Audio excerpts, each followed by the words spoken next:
രമണ മഹർഷിയുടെ സമാധിയെക്കുറിച്ച് ചില വീടുകൾ കാണാറുണ്ട്. രമണ മഹർഷിയൊക്കെ സമാധിയായിട്ട്, അതായത് മരിച്ചതിന് ശേഷം ബ്രഹ്മലീനനായി വിശ്വം മുഴുവൻ നിറഞ്ഞു നിൽക്കുകയാണ്. അതിനൊരു സമാധിയിലോ ഒരു ശിവലിംഗത്തിലോ പരിമിതപ്പെടുത്താൻ കഴിയില്ല.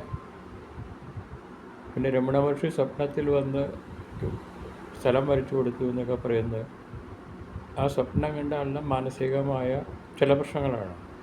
അല്ലാതെ ഇവർക്കും സമാധിയുടെ ആവശ്യമില്ല. ഇപ്പോൾ നാരായണ ഗുരുവിൻ്റെ സമാധി എന്ന് പറയുന്നത് അവിടെ പ്രതിമ വെച്ചു ഇവർക്കെല്ലാം പൂജിക്കുമ്പോൾ അവർക്ക് പൂജിക്കാൻ ഒരു അവസരമായി ഒരു വരുമാന മാർഗമായെന്നല്ലാതെ അവരെല്ലാം വിശ്വം മുഴുവൻ നിറഞ്ഞെടുക്കുകയാണ്. അവർക്കൊരു സമാധിയിൽ ഇരിക്കേണ്ട കാര്യമില്ല. ഈ സമാധി ഇരുത്തൽ ഇടയ്ക്കാണ് തുടങ്ങിയത്. ഇതൊരു ആദായകരമായ ബിസിനസ്സും കൂടിയാണ്. അത് രമണ മഹർഷി ആയാലും രാമകൃഷ്ണദേവനായാലും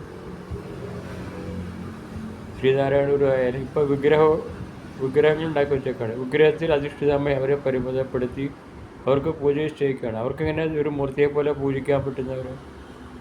അപ്പോൾ അവരുടെ നിവേദ്യം എന്താണ്? അപ്പോൾ അവനെ ഇരുത്തിയിട്ട് ഞാൻ ചില്ലറ ഉണ്ടാക്കാമെന്ന് മാത്രമേ ഉള്ളൂ. പിന്നെ ആൾക്കാരുടെ വിശ്വാസം കൊണ്ട് അവിടെ പോയി പ്രാർത്ഥിച്ച കാര്യം നടക്കുമെന്നാണ്. കാരണം അത് വിശ്വാസം ശക്തമാകുമ്പോൾ പ്രാർത്ഥന നടക്കും. അത് യേശു പറഞ്ഞിട്ടുണ്ടല്ലോ. അപ്പോൾ വിശ്വാസം ശക്തമാകുന്നതുകൊണ്ടാണ് കാര്യങ്ങൾ നടക്കുന്നത്. കാരണം അവരവരുടെ ദൗത്യം കഴിഞ്ഞ് പോയവരാണ്. പിന്നെ അവരെ സമാധിയിലിരുത്തി അവർക്ക് തലവേദന ഉണ്ടാക്കാതിരിക്കുകയാണ് ചെയ്യേണ്ടത്.